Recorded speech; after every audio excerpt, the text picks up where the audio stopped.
Welcome to Innovation Pulse, your quick, no-nonsense update on the latest in AI. First, we will cover the latest news. OpenAI's GPT 5.1 models enhance ChatGPT with conversational warmth and group chat features. Google boosts privacy in AI, and Nano 2 advances image generation. After this, we will dive deep into AI's spatial intelligence challenges and how world models could revolutionize our interaction with physical spaces. OpenAI recently launched GPT 5.1 Instant and GPT 5.1 Thinking, updated AI models in ChatGPT designed to be warmer, more conversational, and instruction-following. These releases come amid earlier criticism of overly cheerful interactions and concerns about changes made after lawsuits related to mental health. The models aim for better technical performance and offer 8 communication styles, like professional and friendly, to suit user preferences while maintaining core capabilities. OpenAI plans a phased rollout, starting with paid users, and will later integrate both models into its API. With over 800 million users, OpenAI's CEO emphasized personalization but warned against excessive customization that could limit users' growth. OpenAI is addressing potential unhealthy attachments to AI with expert input, balancing engagement with user safety. The new models aim to cater to diverse needs while avoiding potential harm. OpenAI is developing a Group Chats feature for ChatGPT, aimed at launching in December. This feature will allow multiple users to join a shared conversation, interacting with each other and the AI within a single chat. It offers customizable controls, such as setting system prompts and managing when the AI should respond, enhancing structured collaboration. This setup is designed to facilitate teamwork, brainstorming, and problem-solving by reducing the need for separate chats and minimizing context switching. Unlike Microsoft's Copilot, which focuses on basic user invites, OpenAI's approach introduces more detailed management of AI participation, appealing to professional and academic users. Though still under development, this feature is expected to enhance ChatGPT's utility as a collaborative tool, aligning with OpenAI's tradition of releasing features in December. Join us as we explore the integration of AI. Google is integrating generative AI into its products, emphasizing privacy and security with its new private AI compute system. This system uses custom tensor processing units, TPUs, and a trusted execution environment to encrypt and protect user data. Google claims it offers security comparable to local processing, but with enhanced power from the cloud, enabling advanced AI models like Gemini. The Pixel 10 phone benefits from these advancements, especially in its Magic Q feature, which generates suggestions based on screen context using cloud power. Although Magic Q is still developing, Google plans to enhance its functionality with the private AI compute system. Despite the cloud's processing power, local AI processing remains valuable for its lower latency and reliability without internet dependency. Google's hybrid approach aims to balance the strengths of both local and cloud AI processing.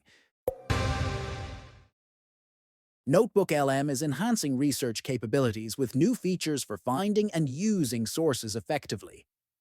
The introduction of deep research automates complex online research, acting as a personal researcher. It creates detailed reports and suggests relevant articles, refining searches as it learns. Users can add these reports and sources directly into their notebooks, building a comprehensive knowledge base without interrupting workflow. Additionally, NotebookLM now supports more file types for research, including Google Sheets, Drive files as URLs, images, PDFs from Google Drive, and Microsoft Word documents. These features will roll out in the coming weeks, providing users with a richer research experience. Whether quick searches or in-depth studies, NotebookLM aims to streamline the process, allowing users to focus on gaining insights and understanding topics more thoroughly. The Nano Banana 2 is set to launch on November 11th, offering notable improvements over its predecessor. Built on Gemini 3.0 Pro, it will feature enhanced capabilities like precise coloring, advanced control over views, and better text correction in image generation. Early previews show significant quality enhancements, addressing previous limitations. Despite expectations, it might still rely on Gemini 2.5 Flash initially, with future upgrades planned. The model introduces a new multi-step process for generating and refining images, ensuring higher accuracy. Rebranded as Nano Banana Pro, it promises up to 3 times greater accuracy and consistency. New features include expanded aspect ratios and resolutions, including 1K, 2K, and 4K, offering flexibility for various creative applications. As Google prepares for a broad release, the update is expected to transform workflows for AI users across different sectors. And now, pivot our discussion towards the main AI topic.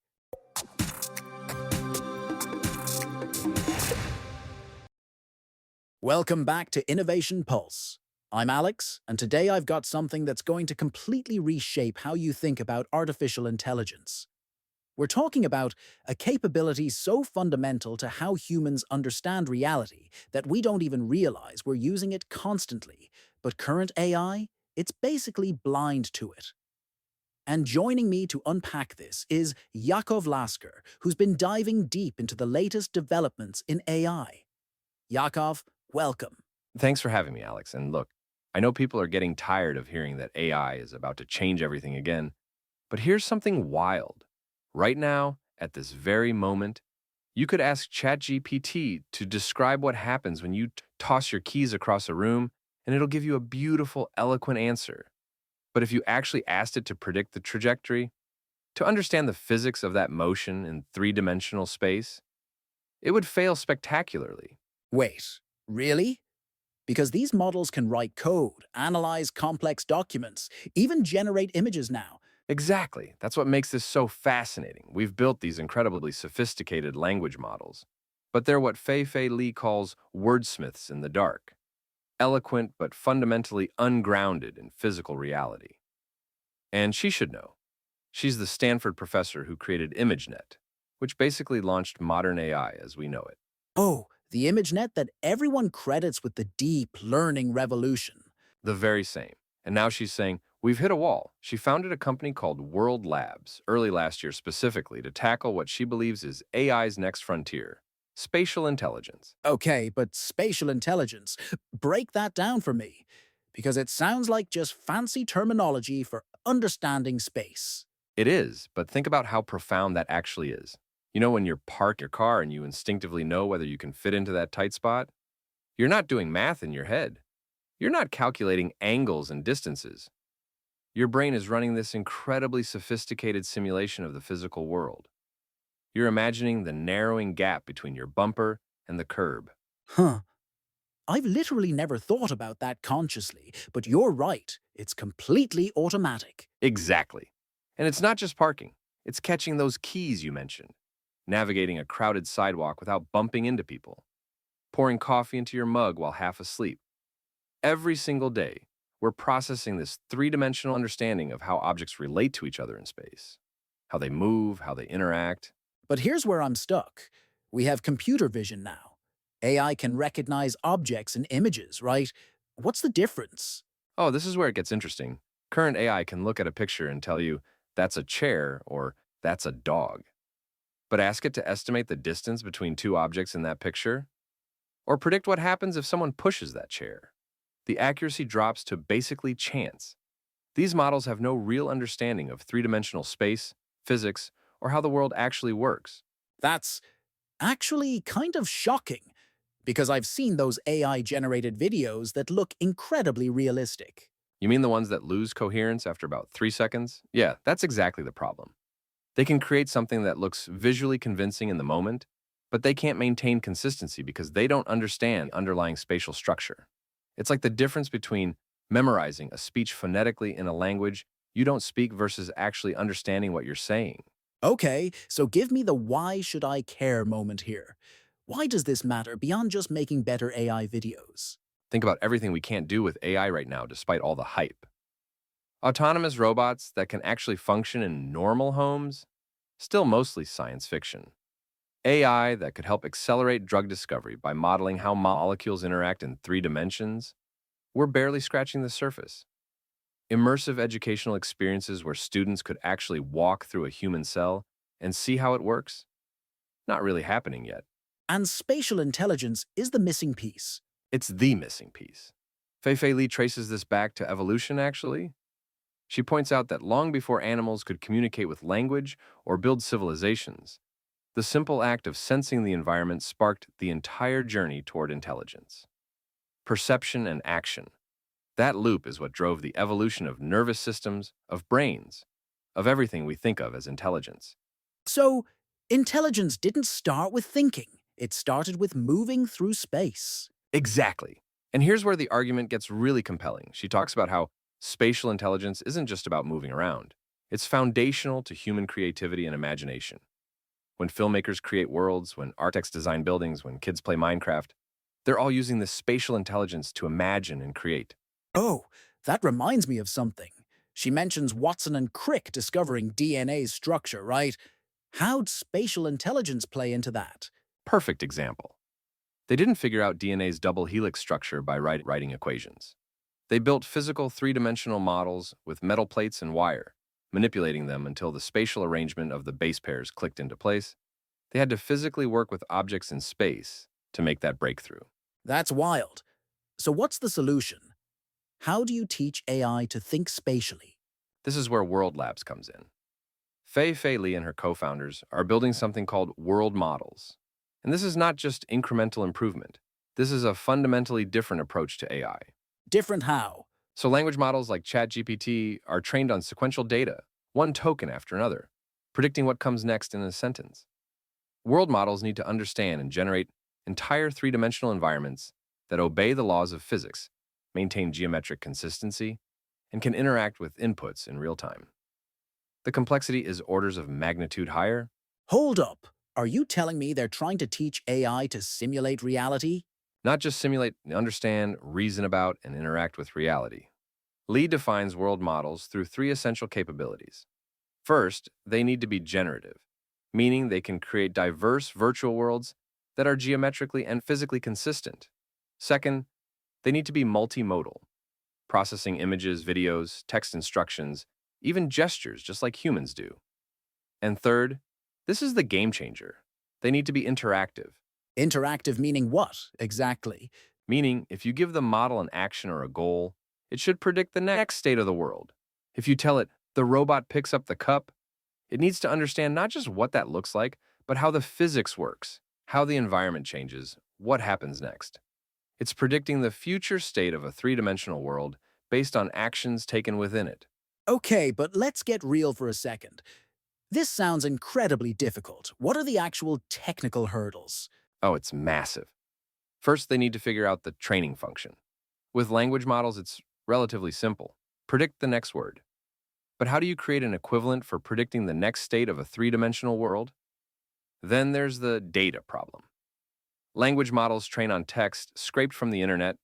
World models need to extract spatial information from 2 dimensional images and videos, which is like trying to reconstruct a sculpture by only looking at photographs of it. That's a great analogy. So how are they approaching this? Multiple fronts, they're working on new architectures that go beyond the current video diffusion models, which just tokenize everything into sequences. They're exploring spatially grounded representations, treating space and time as actual dimensions, rather than flattening everything. They've already published research on something called RTFM, a real-time generative model that uses spatial frames as a form of memory. Wait, they're already building this? I thought this was all theoretical. No, this is where it gets exciting. World Labs has already released a limited preview of something called Marble, the first world model that can take multimodal inputs and generate consistent three-dimensional environments that people can explore and interact with. So, what can you actually do with Marble right now? From what they're sharing, creators and storytellers can generate explorable 3D worlds without traditional 3D design software. You give it text descriptions, images, whatever prompts you want, and it creates this geometrically consistent environment that maintains persistence. Meaning, if you turn around and look back, things are still where they were. That's actually huge for game designers and filmmakers, right? Because normally, creating 3D environments is incredibly time intensive. Exactly, and this connects to something Lee is really passionate about. She keeps emphasizing that AI should augment human capability, not replace it. Marble isn't replacing the creative vision of a filmmaker. It's giving them a tool to rapidly prototype and explore ideas that would have been cost prohibitive before. Okay, but let's play devil's advocate for a second. We've seen lots of impressive AI demos that don't really translate to practical applications. What makes this different? Fair question, but think about the applications beyond just creative tools. Lee maps out a timeline. Creative tools like Marble are emerging right now. Robotics is the midterm horizon, and spatial intelligence is absolutely critical there. You can't have robots functioning in real-world environments without understanding three-dimensional space and physics. Oh, that's the missing link for why robots are still so clunky in unstructured environments. Exactly. Current robots work great in highly controlled factory settings, but put them in a normal home where furniture moves, lighting changes, and unexpected things happen, they struggle because they lack true spatial understanding. World models could change that by generating massive amounts of simulation data for training, closing the gap between virtual practice and real-world performance. This actually connects to something bigger about AI training, doesn't it? Like language models have the entire internet to learn from. But robots? Right. There's a fundamental data scarcity problem in robotics. You can't just scrape millions of examples of robots doing tasks because they barely exist yet. But if you have world models that can simulate realistic environments and interactions, suddenly you can generate all the training data you need. You can test thousands of scenarios in simulation before ever touching a physical robot. So what does the longer-term future look like? Because Lee talks about scientific applications too, right? She does, and this is where the vision gets really ambitious.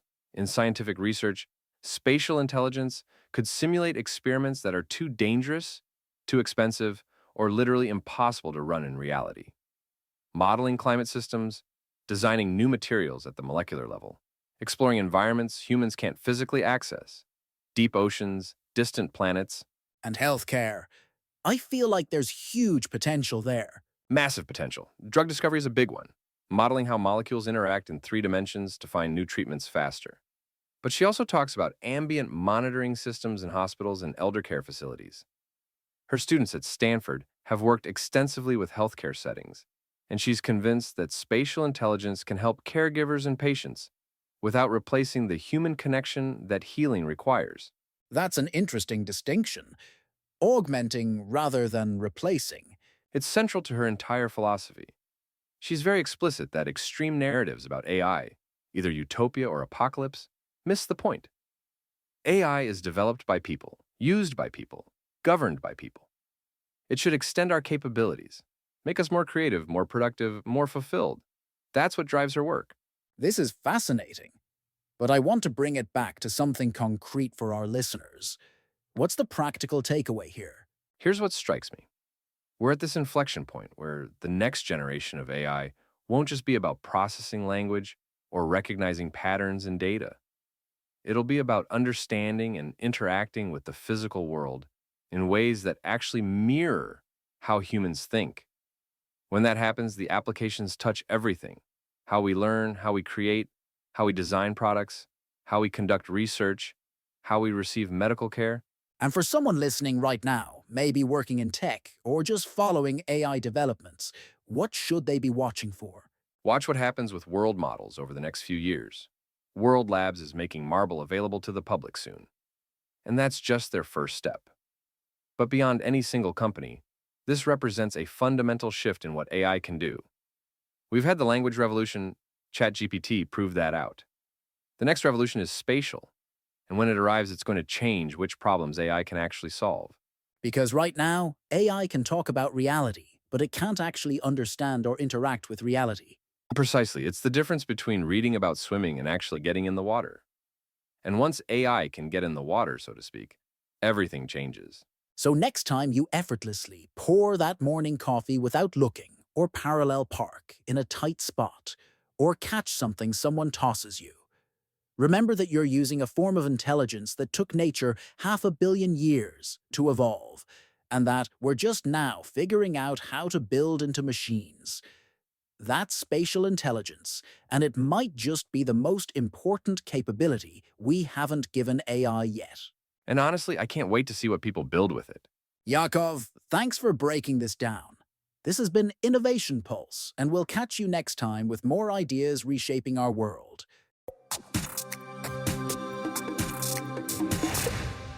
That's the end of today's podcast, where we explored OpenAI's new advancements in GPT 5.1 and group chats for enhanced communication, and Google's focus on integrating AI with privacy in mind, alongside a discussion on spatial intelligence and its potential to transform AI interaction with the physical world. Don't forget to like, subscribe, and share this episode with your friends and colleagues so they can also stay updated on the latest news and gain powerful insights. Stay tuned for more updates.